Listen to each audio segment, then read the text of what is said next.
Now, welcome to this session of putting communities at the center of sustainable production. My name is Musonda Mumba, and I'm the MC for this session, and I'm the director for the Rome Center for Sustainable Development. I'm really excited because what you've seen throughout this Nature for Life Hub is that local communities are truly the foundation of our global economy. And what I really have seen is that really, as we all navigate the world, we've seen how most of the unsustainable business practices and the insufficient actions have had implications for nature. Now, we see that people obviously have the knowledge and ingenuity to transform the way we produce the very commodities that we use every day. Our food, our clothes, our cosmetics, and very much at center of really preserving and valuing nature. So through this first segment, we will see real world examples just how communities and corporations are really trying to create these products, and they're mostly transforming their practices and, more importantly, putting people first. We've known for a long time that something is wrong with how trade works. Our trade structures and practices are designed in a way that benefits the most powerful, a small number of brands and retailers who hold the power in supply chains and set the terms of international trade. Meanwhile, small farmers, artisans and workers have been left vulnerable to exploitation and struggle to earn living incomes and wages. When COVID-19 arrived on the scene, things went from bad to worse. Suddenly, markets were closed, shipping ceased, orders were cancelled. In all of this, it was these small farmers, artisans and workers who suffered most. The COVID-19 crisis has demonstrated that the destruction of nature, deforestation, and the climate and health crises are all interrelated, and that they share the exploitation of people and planet as a common root cause. We cannot return to business as usual. We need to transform, to build back fairer. The transformations that we need, from free trade and neoliberalism to fair trade public policy agendas. From growing inequalities to a reduction of inequalities between South and North, rich and poor, women and men, small producers and large corporations. From overexploitation of the planet's resources to an economic and agricultural model that respects planetary boundaries. From imbalances of power in supply chains to economic democracy, where small farmers, artisans and workers have a strong voice. So how do we get there? Here are our recommendations to governments. Protect. Put the health and livelihoods of farmers, artisans and workers first. Restart. Stimulus packages should be conditional on human rights due diligence and climate commitments by companies. Redesign. Shape the rules of the game so that businesses put people and planet ahead of profit. Fair sharing of resources. Incentivize sustainable consumption through taxation and sustainable public procurement. Please read more about the Civil Society Build Back Fairer statement at http:/bit.ly/buildfair.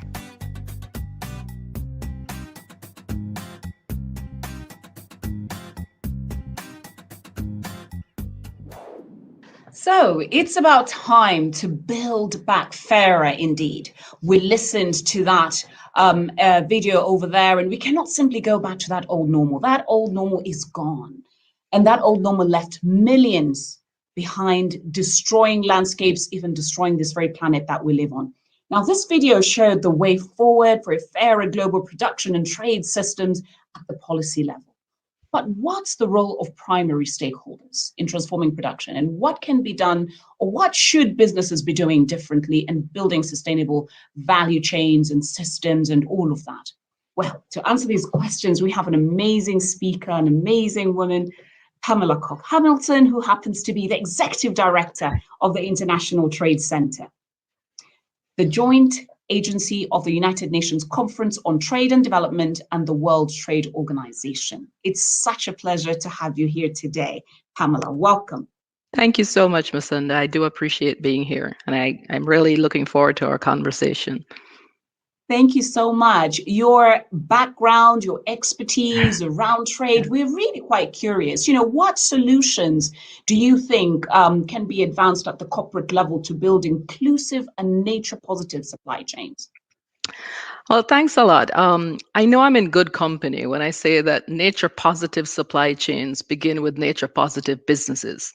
But for many small businesses, sustainable business practices may seem out of reach, and they may not be sure how to meet the sustainability standards or lack the technical know-how to retool their businesses. And so we find that it's important to us that sustainable business practices are accessible to everyone. So I'd like to share a few examples from ITC that show how we can do this at the corporate level. ITC has sought to do its part by changing the way we deliver assistance to those who need it most. It's one of the reasons why we seek to try to mainstream green and sustainable business practices in our work at ITC. So in that regard, we've identified a few key areas that can help small businesses be on the right track. One, expertise sharing. Secondly, productive system transformation. And the third is capacity building. Our cross-cutting Green to Compete strategy embodies these principles by equipping small businesses with the tools to what we call go green and also internationalize. And we harness our global Green to Compete hubs network, which is in Asia, Africa, the Caribbean, to support the transition to sustainable business practices through knowledge sharing. And we've also seen firsthand the benefits of going green in our Alliances for Action initiative, also known as A4A. And this is part of a movement that is shifting mindsets across supply chains and promoting better and more inclusive policies, more enabling regulations, and more sustainable practices from the seed to the consumer. We're trying to leverage partnerships for sustainable food systems by also placing a clear focus on ethical, climate smart, and sustainable agri-value chains. So I hope that that long spiel gives you an idea of what we're trying to do at ITC and why it's important. No, it does. It does actually. And so I'm also curious in terms of the corporations, Yes. how can they sort of change the rules of the game in international trade? And to that effect, why and how should they set fair prices and equitable benefit sharing schemes? And this is an important question. We found sustainability has increasingly become a buzzword, in trade circles with increased demand from consumers and producers alike. And we've seen this reflected in the rise of voluntary sustainability standards to trade. So there's a strong case to build sustainability into our business models and supply chains. And that's why it's important for corporations to look at this and take it into account. It also offers meaningful employment to millions and boosts economic resilience in the long term. And so there's a tremendous benefit for vulnerable communities at the front line of climate change. And we think this future is within our reach, but it requires a change in the way we do business. And so we can support economic growth with more sustainable and ethical and responsible trade. And it leads also to innovation and growth, and setting fair prices to generate living wages and benefit sharing schemes are valuable tools to ensure that the benefits from trade can be shared widely, especially for women and youth. And that's a critical element. It helps to contribute to higher producer income and support poverty reduction in rural and vulnerable communities. And this is something I want to emphasize: the issue of vulnerable communities, the issue of youth and women, the impact of climate change, and how difficult it has been for many of us on the front line. I'm from a small island developing state, Jamaica, so I know exactly what the implications are. So we heard there from Ms. Pamela Cock-Hamilton. Amazing seeing this intersectionality of corporates and also individuals, communities. Now, in this next section, we're going to now listen and really look at these life stories around how Indigenous peoples, corporations, traditional communities are really demonstrating how they're also delivering on these different products. First, we will learn about the strategic partnerships of Estée Lauder with local communities to build corporate supply chains. There we will see just how this company is taking a fresh approach and is advancing solutions to making the fragrance industry more inclusive and nature-based. Just imagine a nature-based economy with a performance outcome from a product that benefits the community. that helps preserve and enhance biodiversity, that supports human rights, that mitigates climate change, shifting the power, community decision making. Aveda partners with over 100 nonprofit and NGO organizations around the world.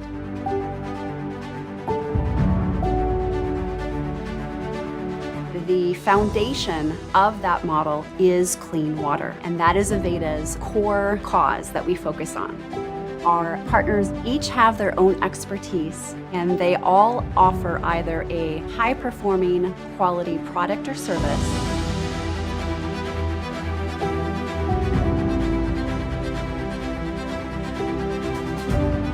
that benefits community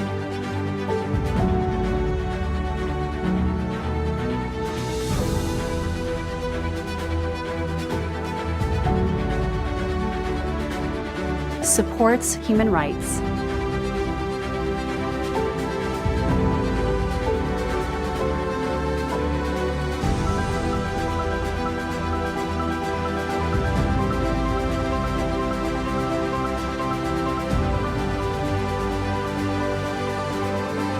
preserves and protects biodiversity and helps mitigate climate change.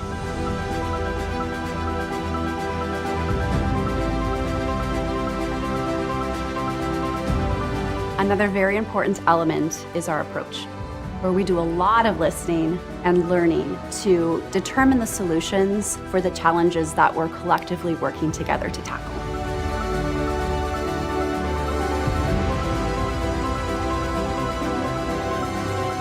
We treat each other with mutual trust, respect, and dignity. Profitability cannot be an excuse for not having or not taking your responsibility very, very seriously.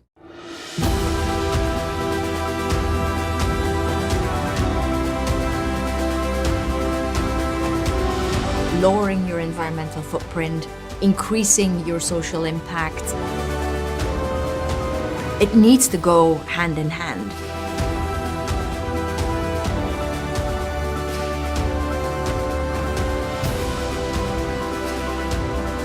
So we decided to do our part. My best advice on how to conduct yourself at a meeting is from a Noongar elder from Australia who said there is a reason why we have 2 ears and only 1 mouth. One has to learn to listen.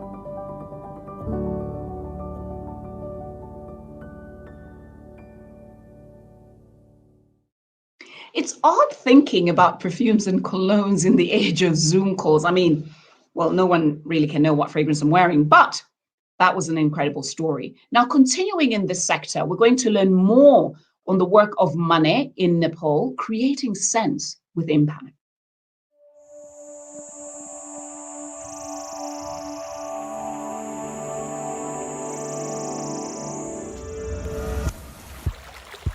We at MAN have an heritage of natural products. So we came here in Nepal in order to source very innovative new raw material, which is called timur, native from Nepal. The main thrust of this project is ultimately link community to the international market. Timur, mostly it is being collected by the poor people. Very much happy to welcome people all over the world.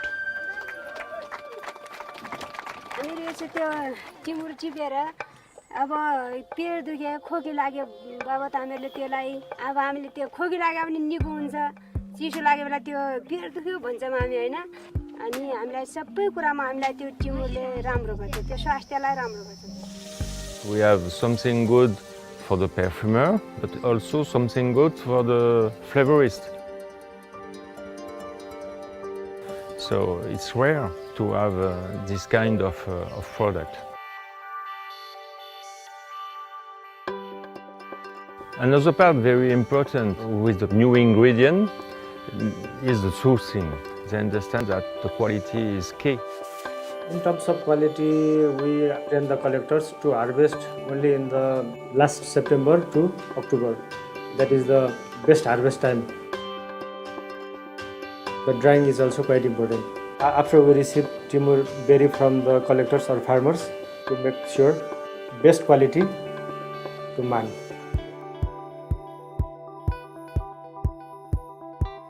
When you source a raw material, we have two main principles. We have to be attentive, understand the context, well understand the condition, the history, the culture, the environment, and then we have to be responsible.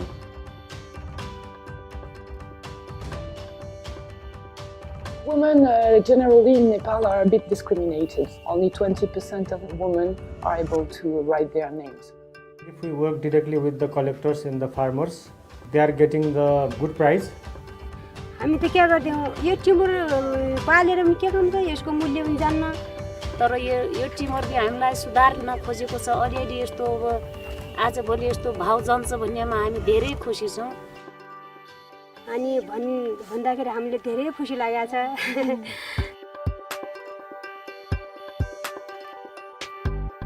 We would like this partnership to continue for generations to come.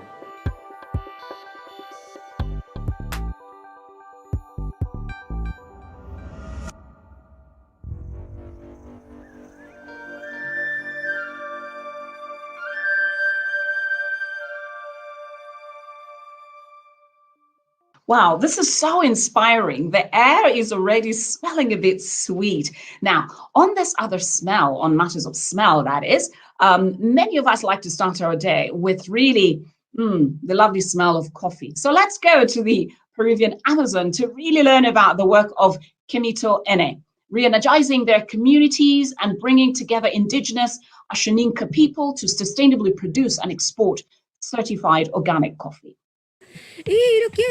En la zona del N, la comercialización o el ingreso era por la venta de maderas. En los años 2010 se vio reflejado de que ya no había que vender. Habíamos talado muchos árboles y cuando nos damos cuenta ya no había nada atrás, no había bosque, ¿no? Pero ¿cómo paramos? ¿Cuál es la alternativa para poder generar ingresos económicos para la comunidad o para las familias? Por eso se crea esta asociación Quemito N para cultivar el cacao y el café y así generar ingresos y a no talar más bosques.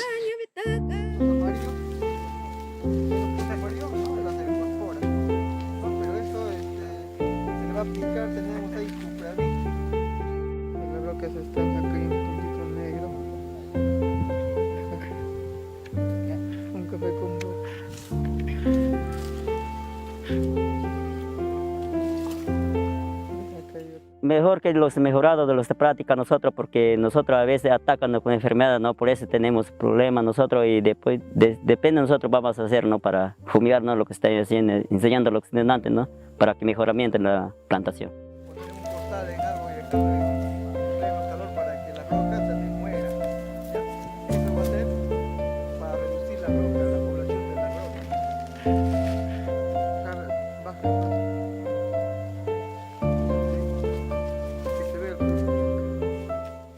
Bien, bueno, yo trabajo para dos comunidades, ¿no? En las comunidades yashánicas, bueno, tengo bastante experiencia con ellos. El reto es, pues, producir más, ¿no? En este caso, ¿no? Bien saben que aquí son pocas entidades que llegan, ¿no? Más bien gracias a Quemito Ene estamos llegando aquí, ¿no? Y acá, pues, se dispone bastante de equipos, ¿no? La cual que dificulta las actividades que se pueden realizar. No, pero aún así estamos ahí, gracias a ellos dan bastante empeño y aún así estamos dando de todo, ¿no? De nosotros, de ellos más que nada, para poder realizar las actividades.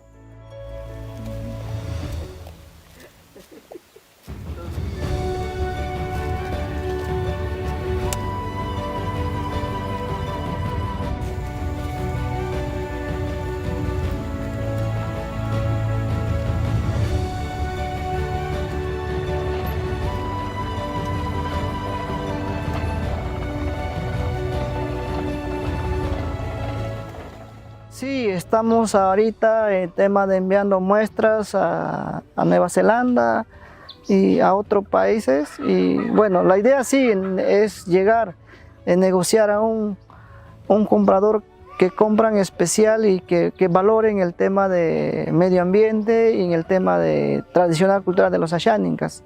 Bueno, estamos trabajando bastante en eso.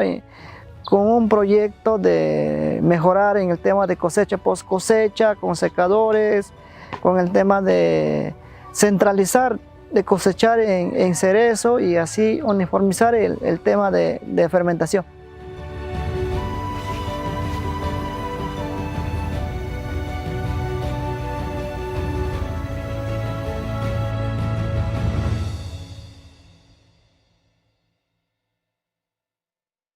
So we're transitioning again now to production of one of my favorite ingredients, cacao. We'll see how two initiatives like Kemito NA once again advances solutions for the cacao production that is rooted in indigenous and community traditional knowledge and practices.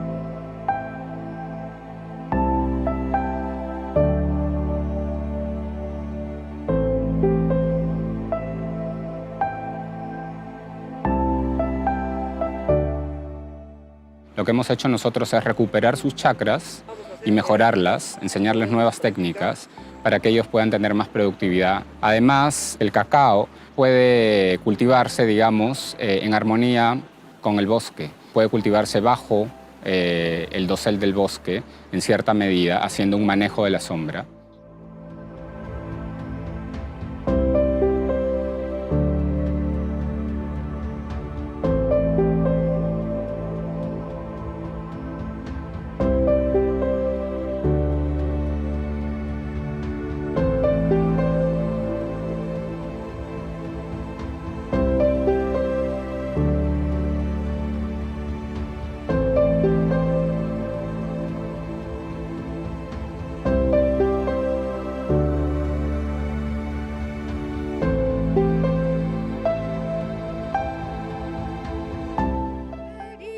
No solamente la asociación envía el grano, sino también está enviando ahora en manteca y polvo. Y hacemos todos los procesos y después ya lo llevamos también al puerto de Callao para la embarcación a su destino, a Australia, que es el momento de nuestro cliente más fuerte que tenemos.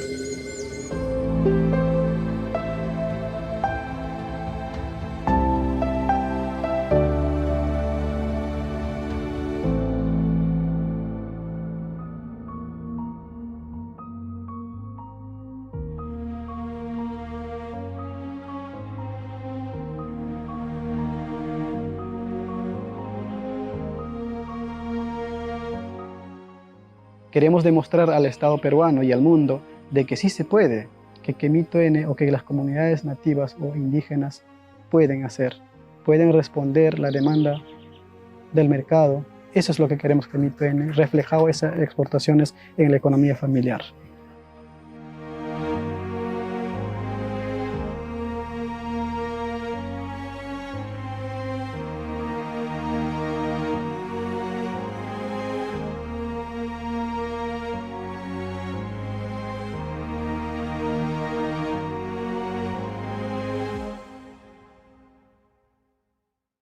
Wow, they're truly showing us that chocolate as a guilty pleasure doesn't have to be so guilty. I mean, those videos were just incredible and really amazing. Those examples also have demonstrated how a different path is possible, particularly around production, and that it's also respectful for those indigenous peoples, traditions, and ways of life. Now, a production that delivers really around a nature positive impact and a longer term sustainable prosperity for all, not just for people, but also for nature. Now, while the current state of the global production continues to drive species to extinction, destroying livelihoods the communities depend on, really, and also just bringing about, degradation, other business leaders have taken a step forward to place communities and nature at the heart of their corporate supply chains. Let's now watch their joint commitment. As a representative of a global corporation, we would like to join our voices today to issue a warning and make a commitment. Global commodity trade has already altered 1/3 of the world's land surface for agriculture. Production of commodities continues to trigger habitat loss, degradation and fragmentation, driving species to extinction and destroying the livelihoods of communities who depend on ecosystems for their livelihoods. We need to rethink the way we produce and consume our food, our clothes, our cosmetics. Continuing with business as usual is not an option if we want to solve our planetary crises and achieve shared prosperity. We believe that companies have a responsibility to contribute to social and environmental good and to have a positive impact on the communities in which they operate. Businesses need to step up and go beyond what is required by law to help foster sustainable and resilient communities. Indigenous and community-led businesses hold the key for a green and inclusive recovery. Companies can effect meaningful change by building strong partnerships with community-led businesses. This is why we commit today to strengthen the role of communities across our supply chain. By increasing the percentage of products that are responsibly sourced from indigenous people and local communities. By creating fair incomes and ensuring fair trade and benefits sharing with local producers.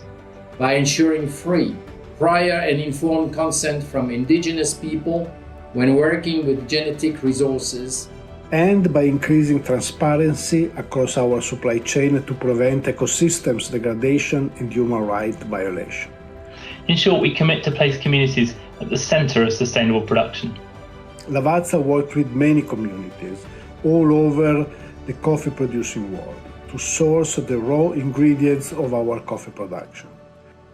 At MAN, we value the expertise and respect the tradition of communities around the world with which we partner to source the best ingredients for our flavors and fragrances, such as myrrh with the himbas in Namibia, Starax and the Pech in Honduras, Timo pepper from communities of women in the Salian region in Nepal, or patchouli with the Guyaneses in Indonesia. Unilever works in communities all over the world to source ingredients such as palm oil, soy, cocoa and vegetables. Earlier this year, we announced a set of ambitious commitments and actions to help build a more equitable, inclusive society. This included ensuring that everyone who directly provides goods and services to us earns at least a living wage or income by 2030, and spending €2 billion annually with suppliers owned and managed by people from underrepresented groups by 2025. Our success will be measured by the positive impacts we have on communities and the planet. Every business has a role to play in building a better, brighter, and more sustainable future. The solutions are in sight. What does your company do to help communities thrive? Join us in helping to put healthy, resilient communities at the center of sustainable production.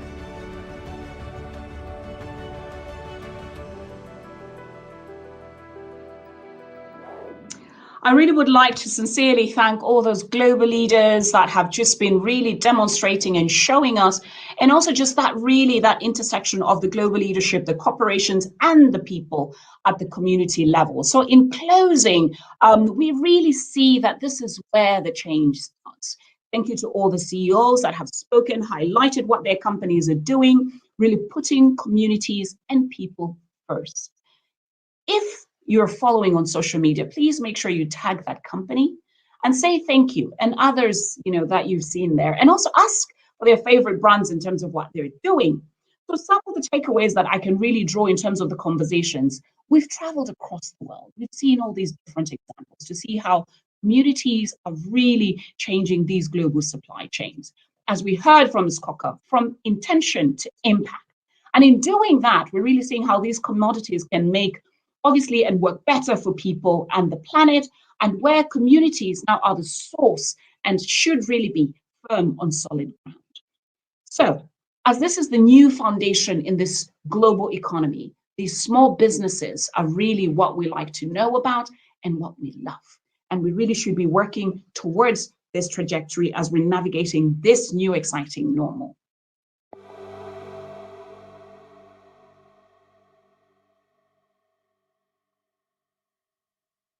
We're now transitioning to this amazing session as well, where we're going to be looking at Small is Beautiful, catalyzing inclusive, nature-positive small businesses.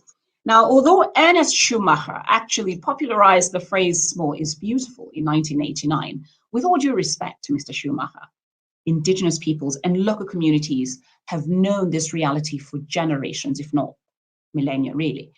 And so this couldn't be more noticeable in the inclusive, nature-positive small businesses that they have created. In this section, we're really wanting to look at the micro, small, and medium enterprises, how they fuel our global economy. In the fastest growing markets around the world, we've seen that there are over 400 million MSMEs, and these can contribute to about 90% of employment. Just imagine that. There's smallholder farmers producing the fruit that you're eating today, or you've eaten today, the smiling face at your local convenience store, and the innovators who you know in terms of how they thrive and what they know about how they thrive around nature. So coming up, we will now do a deep dive into 4 different ways that business and investment policy and practices can be transformed to support the enterprises that we rely on the most. But before diving into these solutions, let's just have a quick overview on a few challenges, really some of the key challenges that many of the MSMEs that we know around the world are facing or that hinder their development. This short video will also help identify the transformations needed to catalyze small businesses.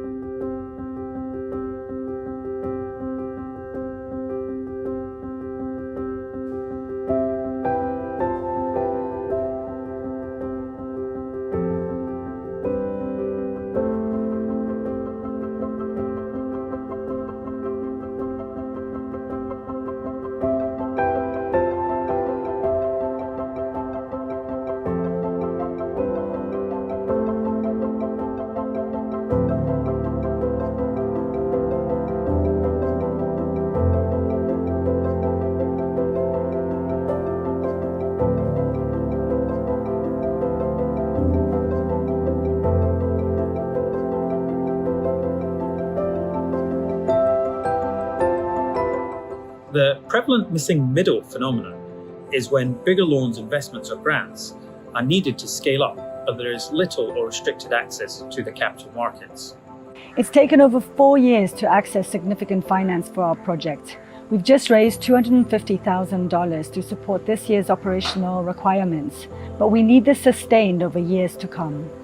Companies talk about how important natural capital is as investments in the billions, and how they have to now have net positive impact. But how do small businesses and individuals gain? Huge profits and huge waste reigns on as the inequality grows.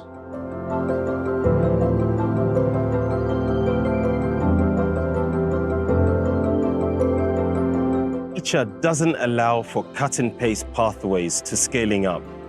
Local stakeholders are the custodians and chief stewards of projects on the ground.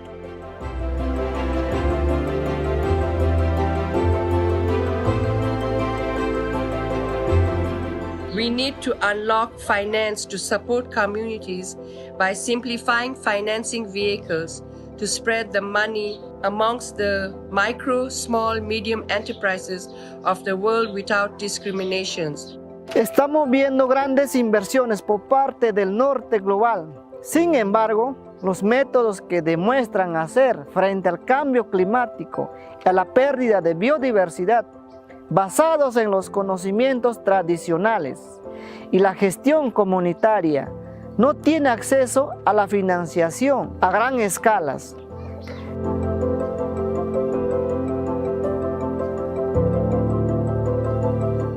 People are very creative. The plight of the world fuels their imaginations for solutions. But unless the missing middle gets access to finance, their ideas will only remain ideas. Big money does not always translate to big impact. While projects on the ground are often given a place at their table, their piece of the pie remains small.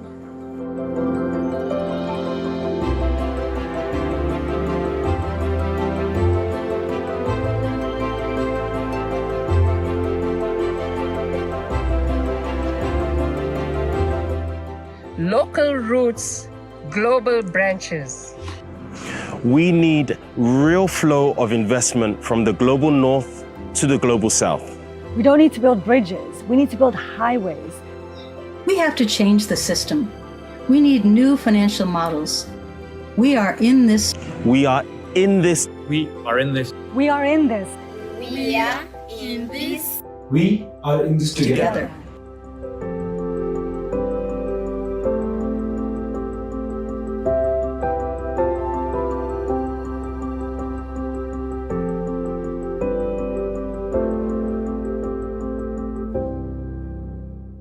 So after reviewing the transformations needed to catalyze small businesses, let's dive into the solutions that unlock their full potential. So firstly, we're going to see how the traditional idea of businesses is really being reimagined. And that's really exciting because these innovative models will show you that what the traditional idea of businesses look like are now being redefined to really put people and nature at the very center and also excelling in doing this. So enjoy this video from our partners, SCP RAC. The southern Mediterranean region is greatly affected by many environmental challenges, such as water scarcity, population growth, energy demand increase, and climate change. On the other hand, natural resource supply to the private sector is threatened by increased competition for the resources whose shortage of or high price volatility, coupled with the environmental challenges, indicate that business as usual is no longer an option. Instead, there is now a need and an opportunity for building new, sustainable business models. SwitchMed, implemented in 8 countries of the southern Mediterranean, is a key program in that direction. Thanks to its unique methodology for sustainable business model development, SCP RAC, one of the organizations implementing SwitchMed, has so far supported 200 entrepreneurs to launch their eco-innovative projects. It supports the creation, development, and acceleration of sustainable businesses that contribute to speed up the shift to sustainable consumption and production patterns in the southern Mediterranean. Meet those change makers who can create a new economy and have a positive impact on profits, people, and the planet. Je m'appelle Khawla Rma, je suis entrepreneuse verte. Notre projet consiste à revaloriser les déchets organiques. C'est une installation de 450 kWh qui arrive à produire 2,7 MWh annuellement d'électricité. La méthodologie de SwitchMed, elle était bien ciblée. Grâce à cette méthodologie et à l'aide des outils qui ont été fournis, on a pu réaliser un business model, un business canvas et par la suite un business plan qui a été validé dans le cadre de l'incubation. Ces solutions de recyclage de déchets organiques, notamment chez les grands agriculteurs, nous ont permis aussi de créer une passerelle d'emploi. Donc, sur une échelle d'une installation type, ça nous permet d'avoir 24 employés permanents pour assurer la maintenance, la durabilité de la production. يسهم نشاط عائشة ديزاين بالاقتصاد الدائري من خلال إعادة تدوير الأقمشة لتجنب أخذها إلى مكبات النفايات. بلشت الفكرة من شغلي بالألعاب التربوية. لقيت كتير مصانع عم بتكب مخلفات هاي الأقمشة، ففكرت إنه أدخل وحدة إنتاج جديدة لمشروعي اللي هي أشياء من إكسسوارات منزل من بقايا الأقمشة. بفضل SwitchMed مرحلة الاحتضان ساعدني هذا كتير لبناء على المتجر الإلكتروني الخاص بعائشة ديزاين والويب سايت الخاص فيهم لحتى نقدر نسوق منتجاتنا خارج فلسطين مش بس بفلسطين بكل سهولة. كمان ساعدني من خلال المرشد والمنتور، ساعدني في إدارة علامتي التجارية، كمان ساعدني في أبحاث السوق، وساعدني هذا في بناء خطتي المالية الخاصة بعائشة ديزاين.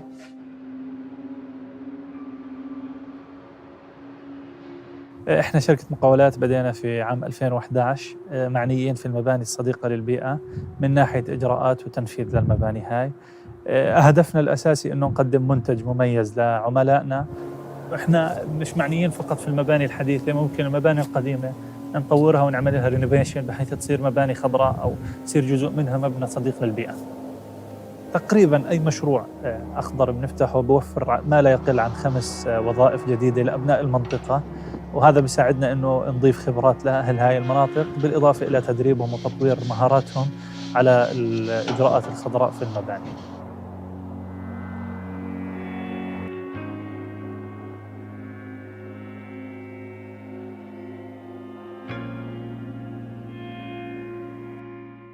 Wow, what inspiring stories challenging the phrase business as usual. Now, this next piece of the puzzle needed to really support small, nature-positive enterprises is finance.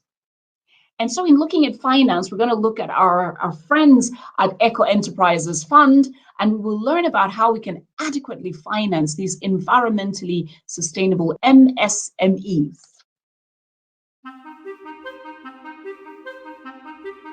What if Planet Earth had an investment portfolio? What would it hold shares in? What holdings would Earth decide offer the best bet on the future? And how would it measure returns? If Earth had its choice, sustainability wouldn't be a niche investment. Rather, sustainability would be the guiding principle behind every investment. And just as certainly, you'd want to invest right alongside her.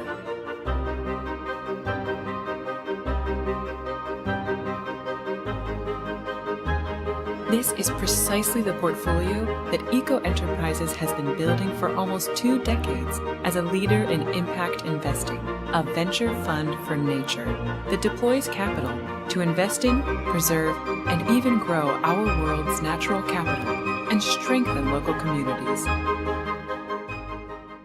Eco Enterprises Fund is a women-led impact investor with over 20 years of experience in building nature-positive, gender-smart portfolios in Latin America.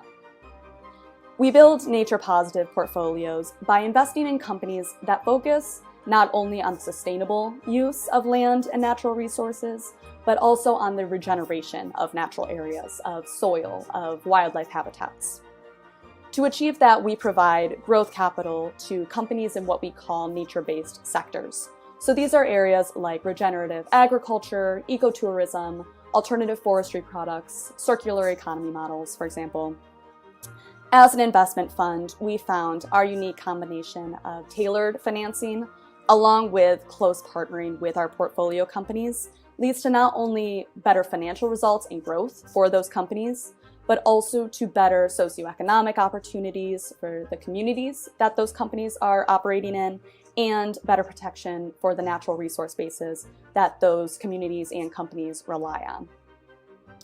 We focus on providing financing to companies in the missing middle. So these are companies that have grown past the startup stage, but are still considered too small or too risky for traditional investors or banks. We're not only aiming to help smaller companies reach that next stage in their development, we're also aiming to develop the impact ecosystem as a whole.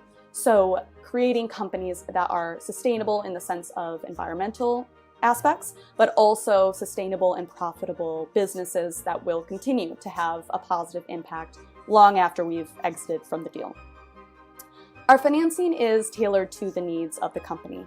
We generally invest with mezzanine debt or quasi-equity, and this allows us more creativity in the terms that we provide while also ensuring an exit for our investors.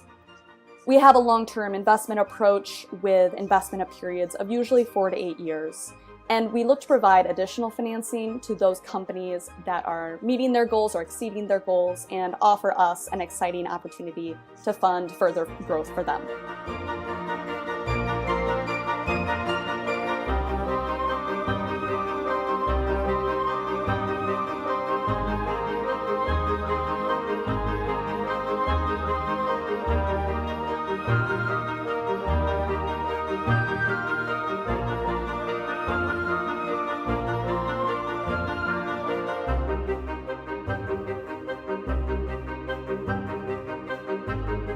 In short, if planet Earth had an investment portfolio, it wouldn't just be doing well.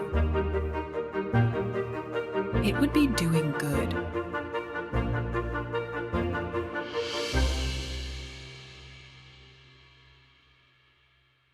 Now, very insightful solutions advanced there by Eco Enterprises Fund. It's incredible. Now, having covered this new business models and finance, the next step is really to grow these successful enterprises from isolated examples to a movement to really reshape our local economies. We now turn to Seed to demonstrate how they're scaling up, replicating, and really just advancing this into these fruitful businesses.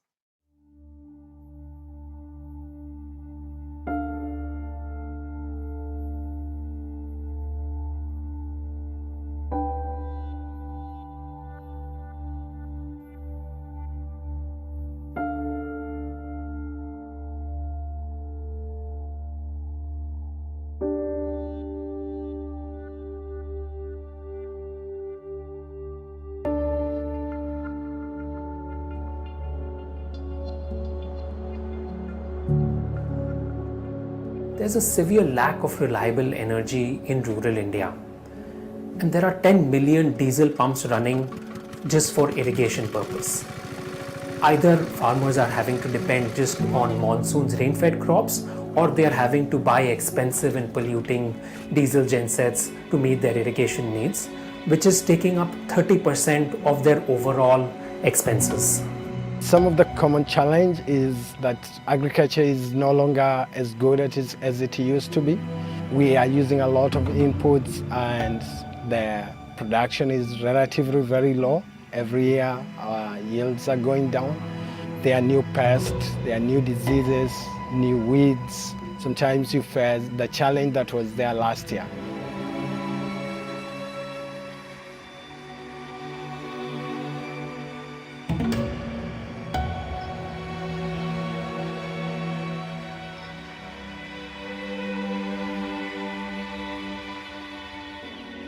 Micro, small and medium-sized enterprises are the backbone of Uganda's economy, and this applies even to other African countries and other Asian countries where you have a number of these small businesses actually operating, creating job opportunities and adding a lot to their nation's growth.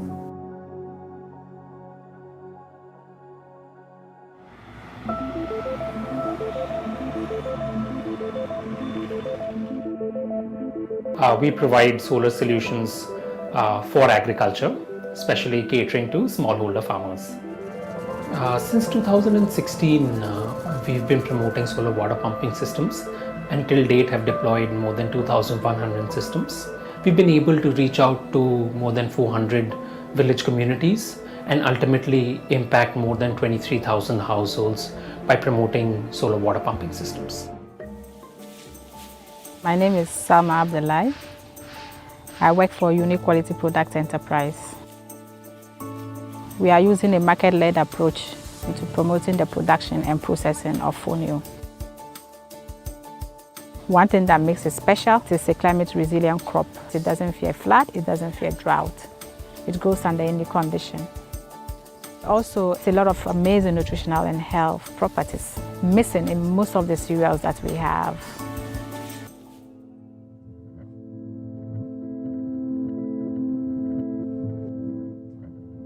We have been focusing on the topic from innovation to imitation. So how to replicate successful business models from one area, from one region, from one country. We don't need to reinvent the wheel. There's so many systems out there that could need just a replication that are environmentally friendly. And so it's all about transfer of knowledge and systems and processes. Through Seed, right, they mostly helped with capacity building. They also helped us strengthen our internal processes, and they also helped us with mentorship. The partnership with Seed really assisted us in terms of the impact that we create in your business operations as well going forward. We can say a thank you that we exist today because Seed contributed to us. It's evidence that it is possible to generate incomes while saving the environment.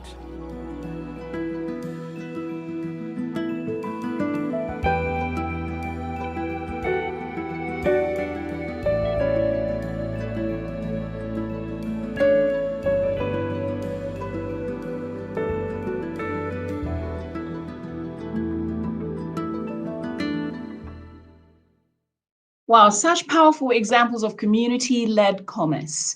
Now, the final component of our discussion on MSME empowerment is government policy. Now, to discuss this, I had an opportunity some weeks ago with Dr. Hamza, the director of the Jordanian Renewable Energy and Efficiency Fund, and also Ms. Abradovic, who is the Assistant Minister of the Economy of Serbia. So I'm now joined by Dr. Rasmi Hamza, who is the director of the Jordan Renewable Energy and Energy Efficiency Fund, and also Ms. Katarina Abradovic, Assistant Minister of Economy, Serbia. Welcome. I'm so excited to actually have you here and really looking forward to our discussion today. And so to start, I'm going to start with you, Ms. Katarina Abradovic. You've been at the forefront of Serbia's efforts to really shift the dial around, favorable business environment for SMEs. And also at the same time, I understand you coordinate the implementation of the EU regulation on SMEs and also looking at all of this within the lens of the SMEs industry policy of the EU negotiation group of Chapter 20. This is really, really exciting. I would like to hear from you to start with. Could you provide some examples of these enabling policies for the development of inclusive and nature-positive MSMEs in your country? SMEs in Serbia are a backbone of Serbian economy, as it is the case in many countries. And having that in mind, our task is to try to help them to grow and to be even more competitive and productive. That is not an easy challenge because there are many topics that we have to tackle, starting from business environment, access to finance, support to internationalization, adoption of different standards. One of the topics which is becoming more and more important and is also a challenging one is helping them to become more environmental first aware and then to prepare themselves to transfer to more sustainable practices. And that is something that together with support for digitalization will come more and more in focus of all policy actions. No, this is fantastic. So, you're talking about having sustainable policies, access to finance. Dr. Rasmi, I'd love to hear from you in terms of what your experiences are in Jordan. These enabling environments to make sure and enabling policies that work for MSMEs in Jordan.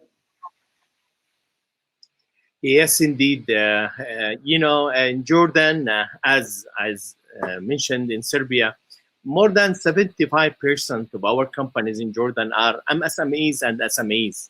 So they are informing the main our economic forces, and they are doing great job in terms of mainly services and businesses. And now in renewable energy, for example, and on our green economy. Lately, Jordan, we issued an important framework of work started in 2015 after Paris Agreement, and we concluded all the recommendations and as well as our commitments in our bylaws and also policies. And for example, in green growth, a new strategy for Jordan being launched 3 years ago, and it mainly depends on the MSMEs and SMEs. With this, in parallel with this, we determine activities. With the those activities, actually, one of the main policies for our central bank and our commercial bank, we've been talking about access to finance for those MSMEs, as well as taking about the green policies in order to encourage them to be involved with the green activities, and as well in order to utilize all the benefits of the policies like taxes, like stability in legislations, and as well as incentives on their activities. So yes, indeed, we in Jordan really did excellent frameworks enhancing MSMEs and encouraging them in order really to continue and to expand their businesses not just in Jordan, but also enabling them to work in the region. No, this is absolutely amazing. I'm really surprised. 75% in your country. This is just amazing. Ms. Abramovich Jovanovic, I want to come back to you in terms of the role of governments in fostering green and unconventional finance options to help MSMEs grow and thrive. How do you go about this? Our approach to supporting access to finance for SMEs is to try to help that each SME in each development stage has appropriate source of funding.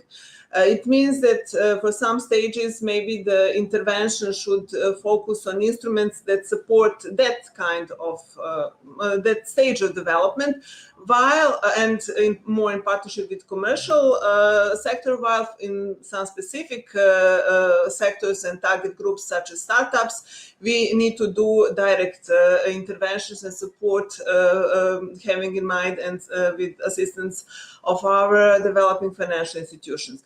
What proved to be quite good in previous period was a combination of grants, loans, and own sources of enterprises, which is combining commercial and governmental support, and which is allowing us on one hand to have a much greater impact, and on the other hand to assist SMEs that need assistance to get affordable finance. No, that's really amazing. You know, the assistance and making sure that there's access to sustainable finance, which is a really big discussion, as we've seen in places like the G20, etc. I want to come back to you, Dr. Rasmi. You were talking about, you know, how MSMEs in your country are being supported and facilitated. Here we are navigating a pandemic. It could have been better to meet in person and really have good discussions and also see the reactions of people. How have you, as you know, as a country, and how have your MSMEs faced some of the challenges they faced during this pandemic, and how are you addressing these challenges? Yes, pandemic actually impacting all the economic activities, and MSMEs is the most important, business bodies being impacted because they don't have that long-term and solid, financial support and long-term of a group of work and history. So really, the government of Jordan with this pandemic taking care of the small businesses and even in the medium businesses as well, and supporting them with a package of procedures such as supporting, 50% of the salaries for those SMEs and MSMEs, as well as postponing all the payments for the government and taxes until December 2021. These package of incentives and supportive programs being implemented since the pandemic started in March 2020 and continued until now in different packages and in different bylaws being issued in order to be implemented. So really the central bank and the commercial bank implemented those packages, which is designed by the government of Jordan, and a subsidy, a support, a financial package being presented for those businesses in order to ensure that they will keep their businesses and they will keep at least their sustained employee they have now at their companies. And one of the main issue is, labor issue, and we don't want to lose the jobs now that we have it, and which is has a socio-economical impact on our society and in our economy. No, thank you so much. I'm really grateful to just hearing your insights, and I'd like to thank you both for giving us this perspective from your respective countries. And we really look forward to seeing more discussions around enabling policies and the resilience of MSEs. Thank you so much. Well, now that was really great conversation that I had with Ms. Abradovic and also Dr. Hamza, really getting such insight into their thoughts around enabling policies, why they matter for development and resilience of MSMEs. Now, as we have seen throughout these last 20 minutes, finding ways to support community-led micro, small, and medium enterprises around the world is a crucial requirement in really making sure that we define and create this nature-positive economy locally and globally. And what's been so really exciting is seeing how, whether we're redefining how businesses operate, opening up new spaces, creative finance schemes, and also sharing ideas and investing in successful businesses, or let alone reforming policy. It's important to make sure that these small businesses are ready to lead us towards a sustainable economy. And sometimes all they need is just that little nudge to really be able to take off. And so what's exciting for the third and final segment of this session is that we'd like to take you around the world again to meet some of the groundbreaking entrepreneurs and business leaders, and also people who are actually leading nature-positive community enterprises, showing us the solutions that we have discussed today and are already here, and they do exist.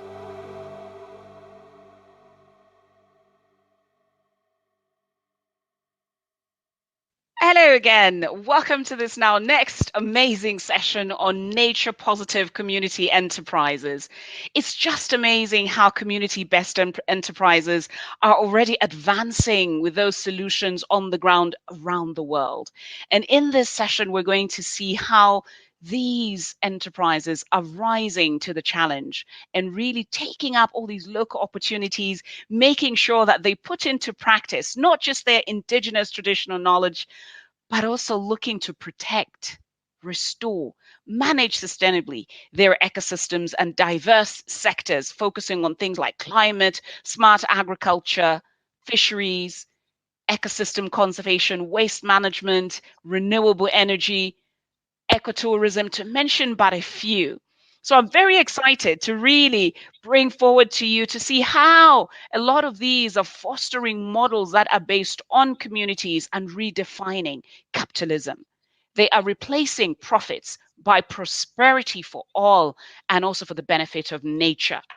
So without further ado, I welcome on the floor Rahma Rashid Kavugo from Kenya, Roman Kamal from Mexico, Ernestine Leikiki from Cameroon, and Justine Pauls from India.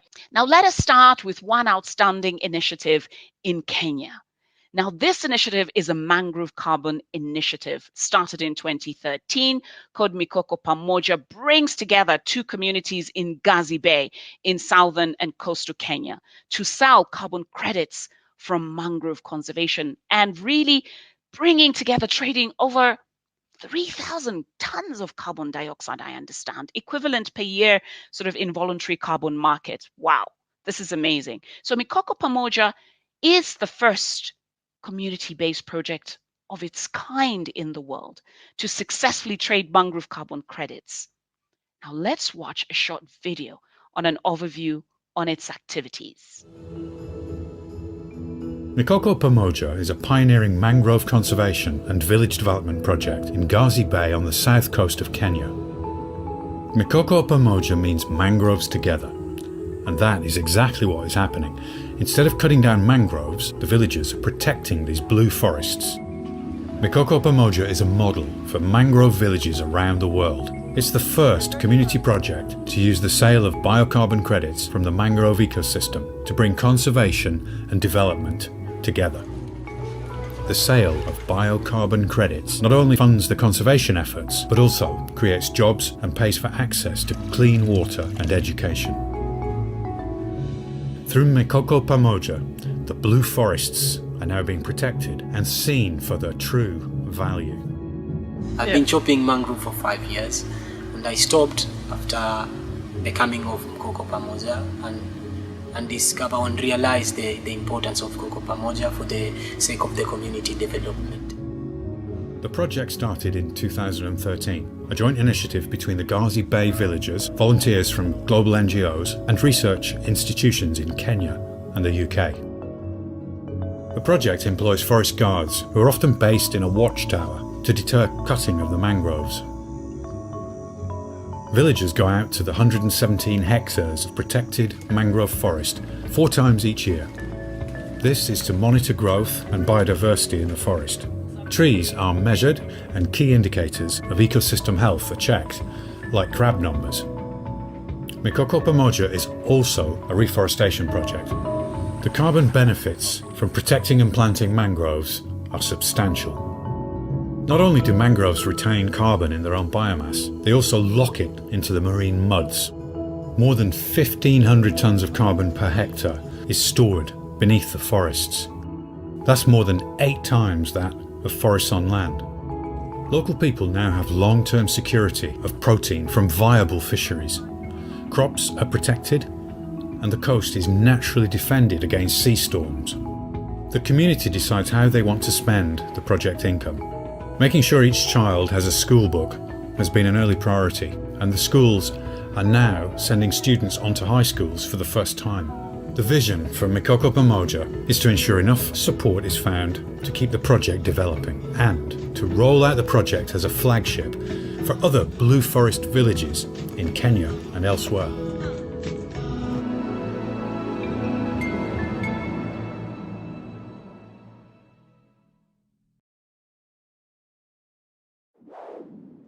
So welcome, Rahma.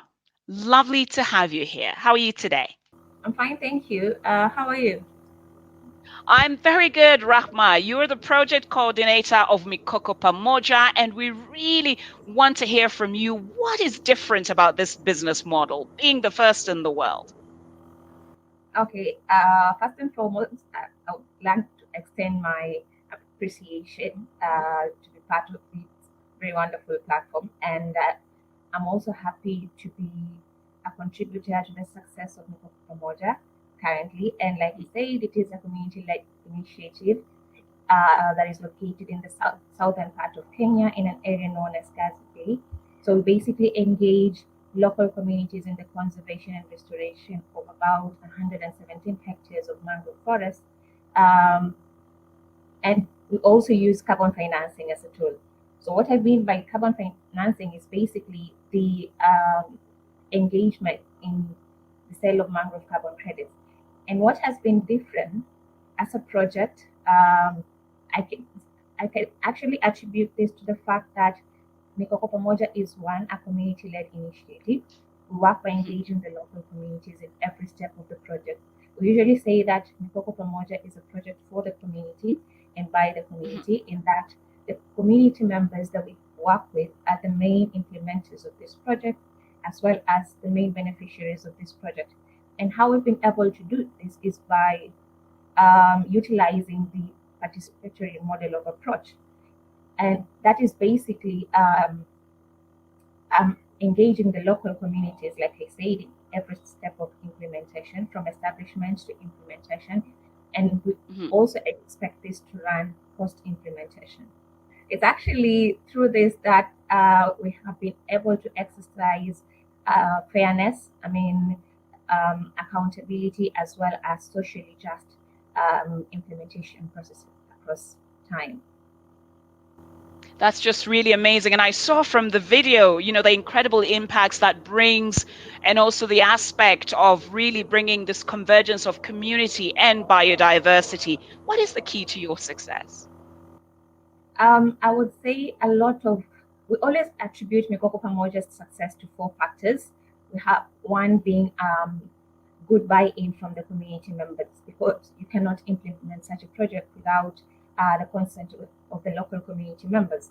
And we enjoy that. We've been enjoying that, and we're actually looking forward to further engagements with the local communities to actually branch off or extend to other ecosystems, such as the seagrass ecosystems, in the conservation activities. Another thing that we've enjoyed is actually the availability of research from local organizations, national organizations, as well as international organizations. Our main partners have been the Kenya Marine Fisheries Research Institute, that is actually have a substation that is located in Gazi, and that has had long-term relationships with the local communities. So it was pretty easy in terms of getting the research that the project required. And again, that relationship with the local communities was able to synergize both scientific as well as local knowledge. And another thing, we've experience is good government support.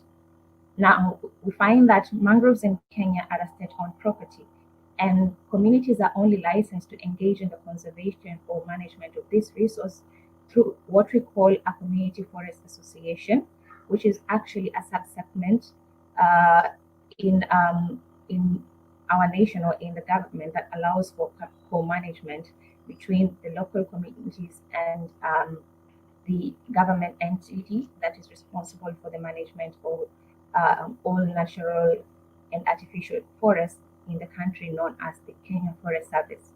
And lastly, good support from our buyers, both nationally and internationally.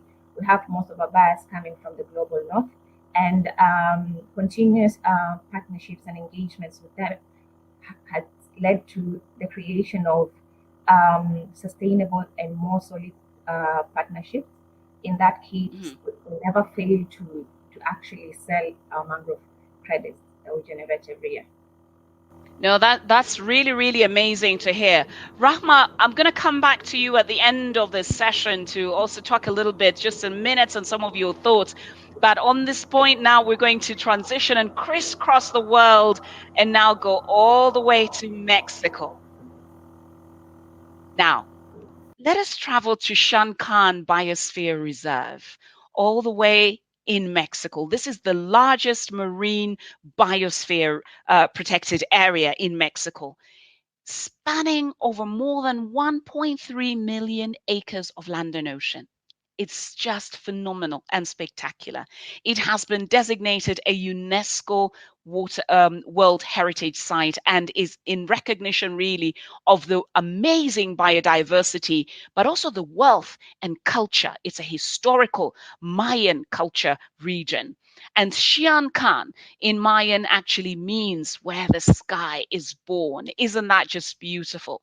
Now, working within this protected area is a community towards Shankan, CTSK, an alliance of 3 sustainable ecotourism cooperatives that work directly with Punta Alen and also the Muyil indigenous communities. Let us watch this video and learn a little bit more about Shankan.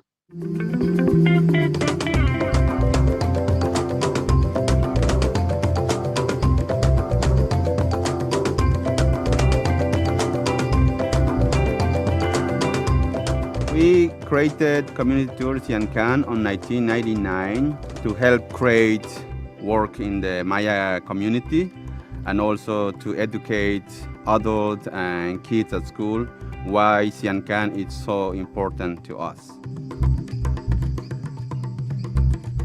We have different programs at the schools to educate the kids from Mayan villages, because without education they can have the same opportunities, so we give them the opportunities to have a better life.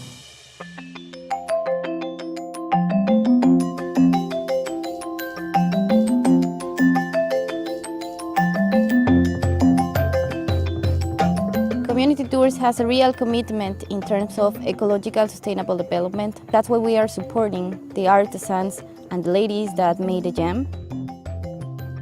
Tone ejemplo ton way to kahe chumpom te ulash chupo bete akabe ako formar como emea wow atmea to que yo soy anda un betakin te akabe ako bot ko shoko para lo.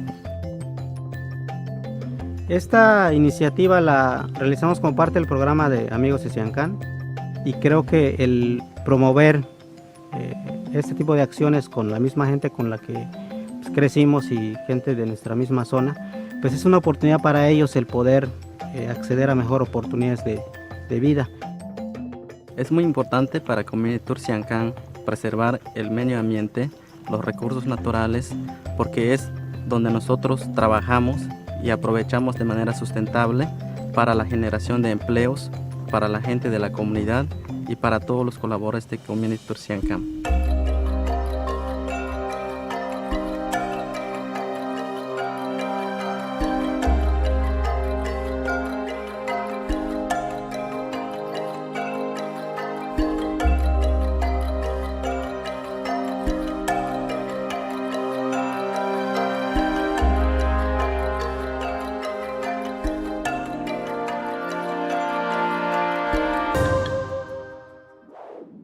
thank you to the operations coordinator of Shankan, Roman Kamal. Roman, welcome. Mucho gusto. So good to have you here. How does Shankan integrate indigenous communities and traditional knowledge into the local economy? Hola, muchas gracias. Sí, en Community Turciancán es una empresa comunitaria operado por gente local maya en las comunidades indígenas de aquí, de Muyil. La forma de cómo nosotros integramos las tradiciones o las costumbres en la economía local es que parte de las experiencias o los recorridos que se hace en la comunidad y dentro de la reserva de la biosfera de Siancán está integrado dentro del paquete vivir la experiencia de cómo los mayas hacían ceremonias mayas, por ejemplo, cómo preparaban medicina tradicional a base de miel de la melipone maya, a base de plantas o hierbas de la comunidad y también cómo compartimos nuestra cultura, nuestras tradiciones desde un museo comunitario donde se puede dar la explicación y la gente pueda aprender directamente del guía local. Toda la gente que nos apoya en guiar o acompañar a los visitantes son gente de la comunidad que habla maya, que habla inglés perfectamente. Eso nos ha permitido contribuir para difundir o dar a conocer nuestras raíces y nuestra cultura maya a través de las experiencias vivenciales en los recorridos que hacemos en la comunidad. Fantastic. So I'm very curious. I understand that Shankan is now building capacities with other cooperatives. So why does ecotourism offer an alternative pathway, economic pathway for livelihoods, for community livelihoods and resilience? Bueno, como comenté en un principio, el ecoturismo es una actividad muy noble que nos permite integrar a más comunidades, a más familias, sobre todo, que se dedican a una cadena de valor, no necesariamente que trabajen en el turismo. Los que producen las hortalizas, los vegetales que se consumen en los comedores o en los restaurantes, la gente que produce la miel, la gente que trabaja las artesanías, ¿no? A final de cuentas, no solo beneficia al prestador de servicios turísticos, sino también a otras actividades económicas en la comunidad en donde el visitante compra artesanías, el visitante consume. Entonces nosotros normalmente todo lo que se consume en un restaurante se compra en la misma comunidad, se produce en la misma comunidad. Entonces esto ha hecho a que más gente se pueda involucrar de manera más fácil. Pero la verdad es que también nosotros hemos hecho una alianza a nivel local. Tenemos una red de empresas comunitarias con quienes trabajamos en colaboración. Posteriormente también hicimos una alianza a nivel península de Yucatán. Entonces ahí son 24 empresas con quienes estamos trabajando en diferentes temas, desde la capacitación, la certificación, la formación de jóvenes que se van integrando en ese proceso de trabajo y en ese proceso de capacitación. La verdad es que gracias al apoyo de otras cooperativas, de otros compañeros, hemos estado involucrando a más gente, formando a los niños desde las escuelas primarias, dando talleres de educación ambiental, enseñándoles a hacer monitoreo de flora y fauna en las comunidades. Entonces, la verdad es un trabajo titánico que se hace porque muchos son voluntarios que nos ayudan a sacar adelante este trabajo que estamos haciendo. Entonces, el ecoturismo es una vía, es una opción más para nosotros, porque como mencioné hace ratito, nosotros combinamos este trabajo con otras actividades. No dependemos 100% del turismo porque en pandemia nos hemos dado cuenta de que vivir 100% del turismo, la verdad es que sí puede llegar a afectar mucho y gracias a Dios en las comunidades tenemos esta oportunidad de seguir aprovechando nuestros recursos naturales de manera responsable, buscando producir de manera sana, cuidando la selva, que es la riqueza que tenemos aquí en nuestra comunidad y lógicamente el agua. Entonces, alternativas económicas hay muchas en las comunidades, los que trabajan cultivos, los que trabajan artesanías, los que producen trabajos hechos de madera, por ejemplo, ¿no? Entonces, hemos enfrentado situaciones complicadas a lo largo de la trayectoria de Community Tours Siancán. Este es uno de esos, los más complicados que hemos pasado. Seguimos en este proceso de aprender porque la verdad es que la pandemia nos ha enseñado mucho. Muchas gracias, Roman. It sounds amazing, and really thank you so much for that update, and would love to visit the Yucatan Peninsula. It's just, I mean, amazing. Sounds very amazing. We crisscross again around the world and back to Africa, and we're now in Cameroon in this third community-based farmers and entrepreneurs empowerment. Very exciting. Started in 2007, the Cameroon Gender and Environment Watch, known as CAMJU, brings together women's empowerment, community livelihoods, and ecology to really address the environmental challenges of northwestern Cameroon. And I'm really excited to tell you that this group has brought together well over 1,000 bee farmers and bringing them into production to market, but also complementing them and training over 700 farmers to really understand and bolster agroforestry, soil health, and make sure that they provide alternative wood fuel options, as we know the challenges of wood fuel on the African continent. Now, to empower African and sort of women in this community, CAMJU offers both business training and macroloans. Very fascinating. Microloans, I beg your pardon. So before we bring in Ernestine from Cameroon and CAMJU, we're going to watch a short video on understanding what CAMJU is all about.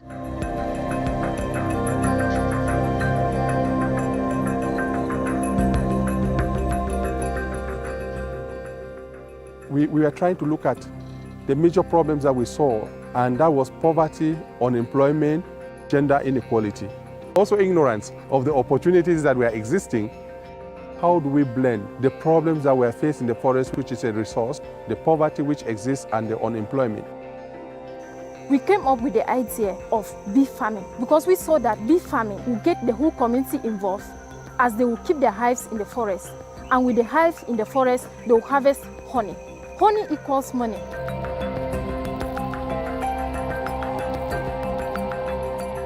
The community saw that it is important to conserve the forest.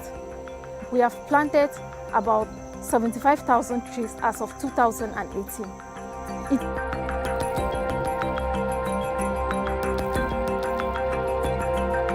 We have trained over 2,000 people in the Kilum-Ijin forest area in bee farming.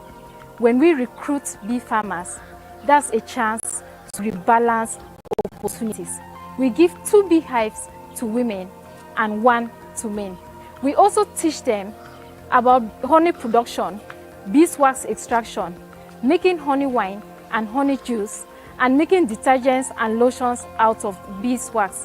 When they turn their hives, the community keeps an eye out for bushfires.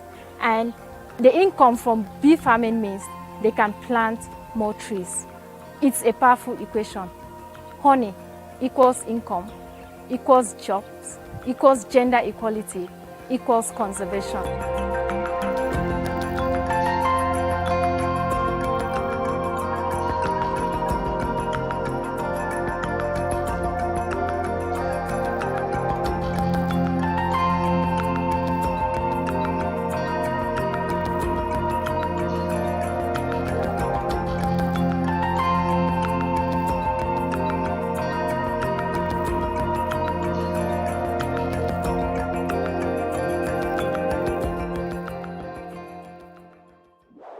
We have with us Ernestine Leikiki, who is the coordinator of CAMJU. Ernestine, welcome. It is a pleasure to have you today. And I really would like to know, how does bee farming offer a pathway as an alternative economic, pathway in your region? Thank you very much, Ms. Sonda. It's a pleasure for me to be here and to share our model on bee farming and livelihood as a wonderful, great model for us to carry on with conservation and keep everybody and the earth happy. Bee farming is a livelihood activity that we as an organization have been carrying out in the Kilum-Ijin forest area.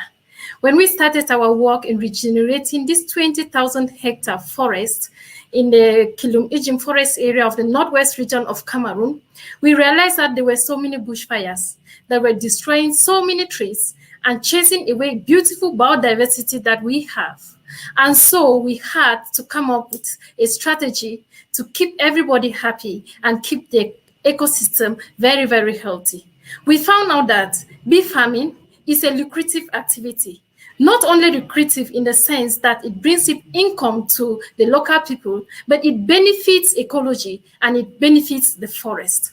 And so we started training bee farmers.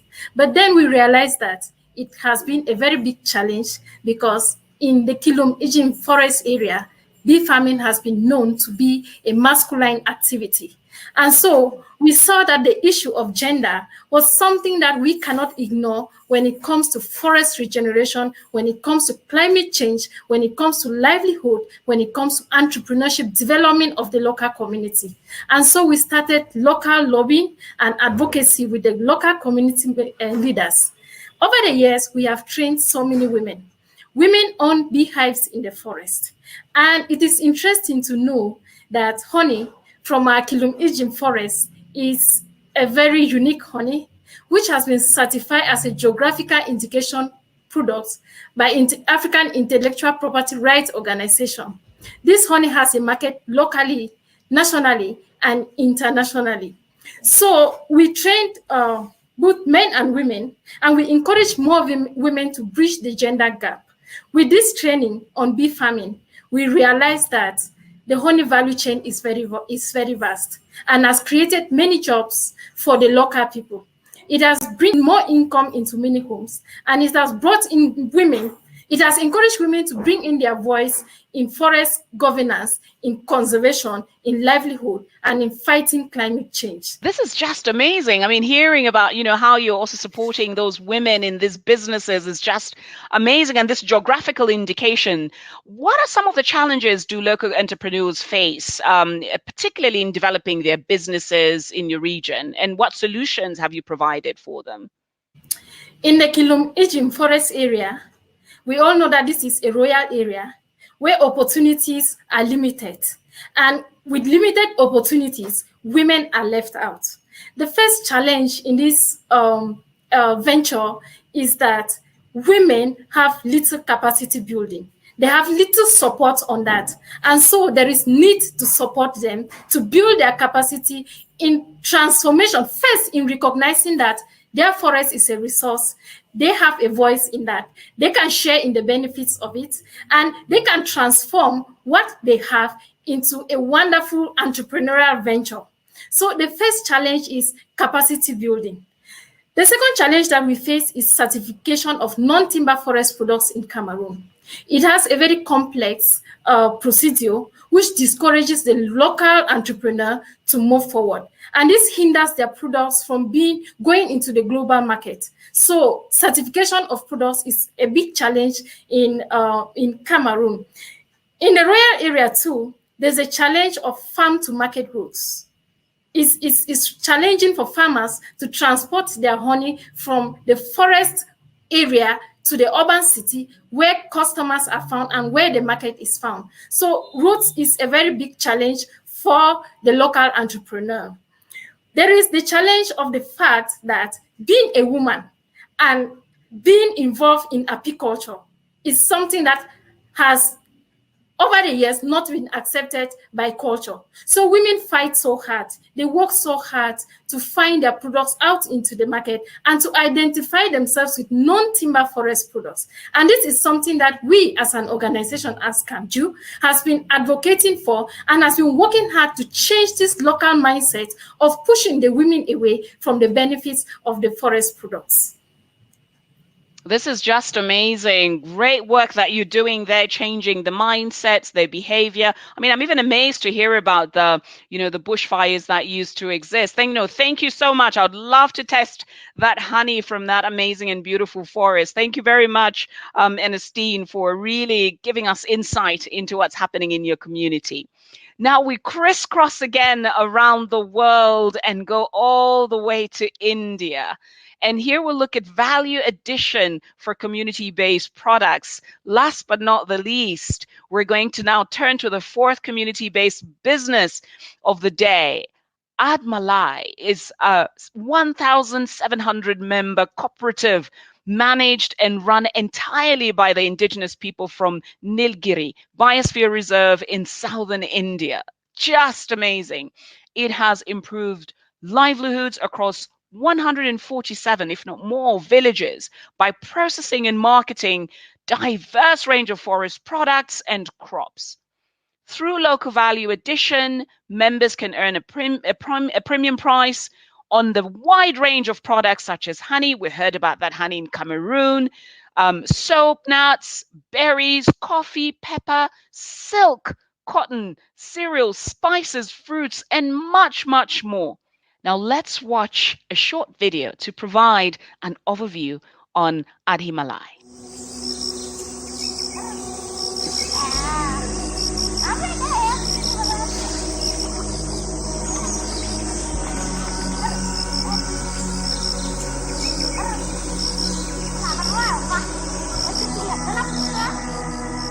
அப்போதுலேருந்து அவங்க சாப்பிட்ற use தான் எடுத்துருக்காங்க. 10 வீடு நான் இப்போ தேனிக்கு போயிட்டு வந்தேன்னா எங்கள் வீட்டில் மட்டும் நாங்கள் சாப்பிட மாட்டோம், அந்த 10 வீட்டுக்கு கொடுப்போம். அப்புறம் அந்த காளாஞ்சி நோண்டா வேண்டியதை கடுக்கா பூசக்கா இதெல்லாம் சும்மா போய் வனத்துறைக்குள்ளே தட்டி எடுத்து வந்து இங்கே ஒரு வியாபாரிக்கு கொடுத்துடலாம். வியாபார நோக்கம் கம்மி. இப்போ எடுத்து வந்தோன்னா எல்லா வீட்டுக்கு கொடுத்து மிச்சம் ஏதாவது 1 லிட்டர் 2 லிட்டர் இருந்துச்சுன்னா அதை யாருக்காவது சேல்ஸ் பண்ணுவோம்.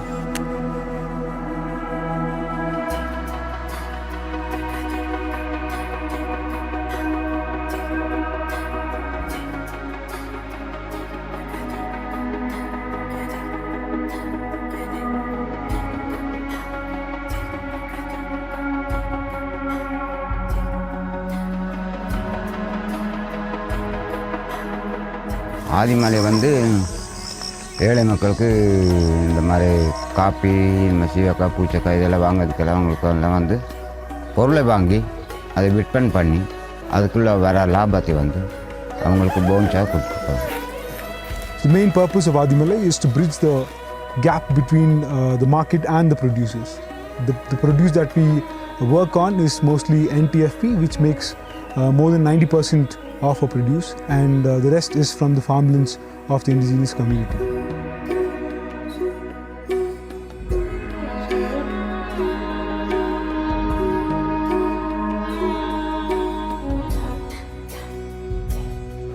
So we collect the produce from the community members at more than 20 to 30% from the market rate, and then we get it back to the village production centers where women are working. So that is where we are trying to generate a better employment opportunity for the women so that we are securing a better livelihood for the community as well.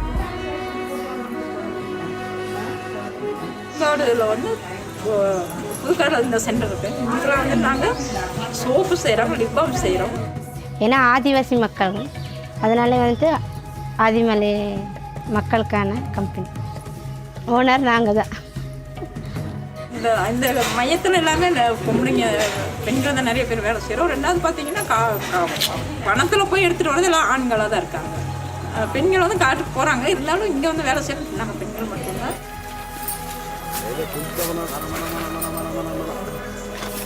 உண்மையான rate என்ன உண்மையாலுமே ஆரம்பத்தில் ஆதிமலைக்கு முன்னாடி ஆகட்டும், அப்போ வந்து விலை என்னன்னே தெரியாமல் ஏதோ ஒரு விலைக்கு கொடுத்துட்ருப்பாங்க. இந்த ஆதிமலை கம்பெனி உருவான பின்னாடி வேற விலை வந்து நிர்ணயிக்கப்பட்டது, இந்த விலை தான் கொடுக்கணும் அப்படின்ற மாதிரி நிர்ணயம் பண்ண விலை இருக்கும்போது இங்கே நம்பி வர்றாங்க.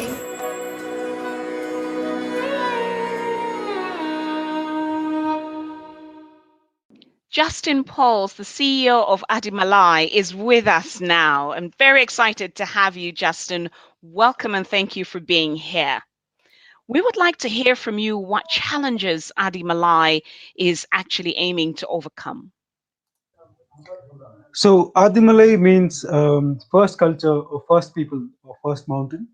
So we work with indigenous communities here in the Nilgiris who lack access to the market, and also you're not able to present the product in a marketable way.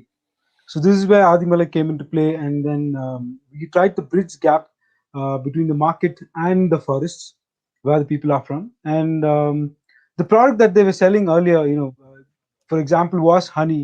which was packed in beer bottles and plastic water bottles, because that was the only way of packing for them. And that was how they were presenting it in the market, which is not giving them a better value, which is a big problem for them. And the other problem that was, for the women, it was not that easy for them to go and work in the town, because it's not possible in their culture. And then the men, however, were able to get a better job through NTFP collection, or working in the farm, or going for a daily wage labor. But Adimalai thought, we'll set up production centers in the villages where the women don't have to pay a big money to travel to the town. So that itself gave them a better saving, and then that also gave them an employment all around the year. So that was one thing. And then the other big challenge that we had was imparting the traditional knowledge to the community youngsters, the current and the future generation, which still we are trying to figure out, because it's not that easy for someone to go inside the forest and make a rope out of a creeper, which is very essential to collect the honey from the wild rock bees. So that is applicable for not only the honey, but also for the other products like wild gooseberry, wild fig berries, and other stuff as well. Wow. Okay, that's very interesting. What solutions do you advance in terms of, trying to overcome these challenges and how they can be replicated? So the main challenges that are overcome by Adimalai as of now is by making aggregation points inside the villages. So it's easy for the community people to just to put the product in that aggregation point. So at one point of time, when the quantity goes up, we can just go and collect it. And the second one is we collect the produce at the doorstep of the farmer. So it makes life easy for them. You don't have to take it, carry it, and all. So that is something that we're doing. And then the other thing is we pay more than 25% higher than the market value. So that leaves a farmer with a better value for the produce. And then the other thing is we are trying to give them a better price, because the price of the produce is being fixed by the community farmers. So in that way, they know what price will the product be sold in the market. And then this also ensures that the farmer is always on a profitable side, because this is not only farm produce that we are working on, but this is also about non-timber forest produce. So we think that the best value a farmer can get is only when the farmer can name the price, not when the market or the traders or the middlemen names the price. So that is one thing that is unique about the company. And then the other thing is the company is owned by the community itself. So there are no people who are from the non-community who can own the company. So I think that gives them a sense of ownership, and that is also increasing their social status, and that is also keeping them in a check, so that they work towards the growth of the company, which will directly impact their livelihoods. Thank you so much, Justin. Wow, that's really, really amazing. Community-owned businesses, and also looking at this aggregation of prices and trying to overcome the challenges of certification. This has been really, really great. And thank you so much for really bringing us up to speed on this. Thank you. Thank you so much. Thank you.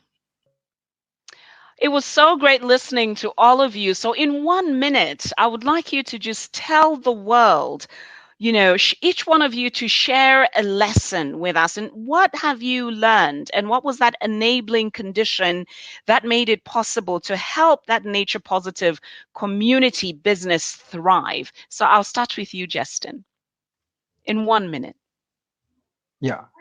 So I think it's the trust that the people are having in the community, and then it is also about how united the community are.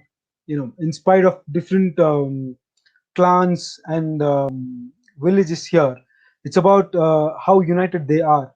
I think that is what is also making the company run, and that is always something that we have to work towards.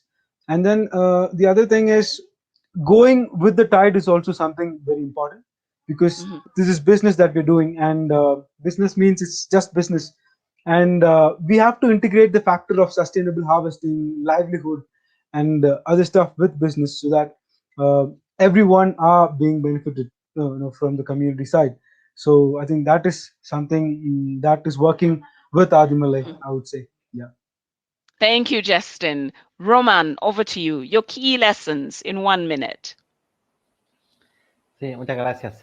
La verdad es que en todo este proceso hemos pasado situaciones difíciles, pero la comunidad tiene que ser parte de ese proceso de aprendizaje, tiene que ser parte de este proceso de compartir experiencias para poder salir adelante y sobre todo trabajar en alianza con otras comunidades, con otros grupos y no depender de una sola actividad, sino diversificar. Muchas gracias, Roman. Over to you, Ernestine. Conservation is important, but mining about the harmony between nature and man is more important. And women and youths are key instruments in developing a green economy. So it is important that we think about the harmony between nature, women, youths, and the men. If we want a happy universe, a happy nature, and a happy livelihood, where our own natural resources will make us feel better, will make us have a very happy and healthy experience in this life.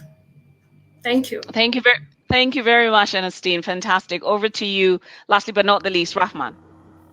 Okay, for the case of Mikoko Pamoja, I believe that once you have established the need for conservation and you've also established the willingness of the local communities to engage in this conservation restoration activity that you're actually proposing, transparency is also key in terms of the information that you're giving to these communities pre-implementation, during implementation, as well as post-implementation.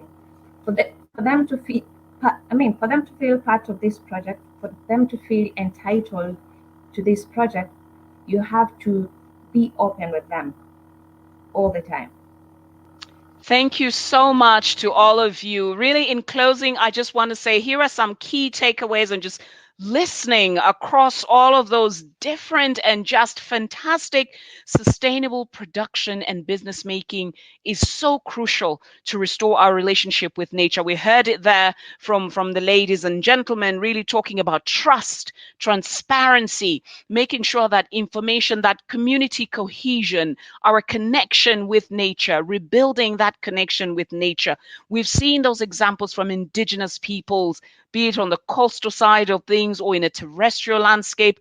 Just absolutely fascinating. How do we see this bridging and this sort of business inclusivity and making sure that as we look at the models that they're using, these are beginning to be aligned with some of these financial institutions, policymakers, and really understanding that a nature positive business model is important.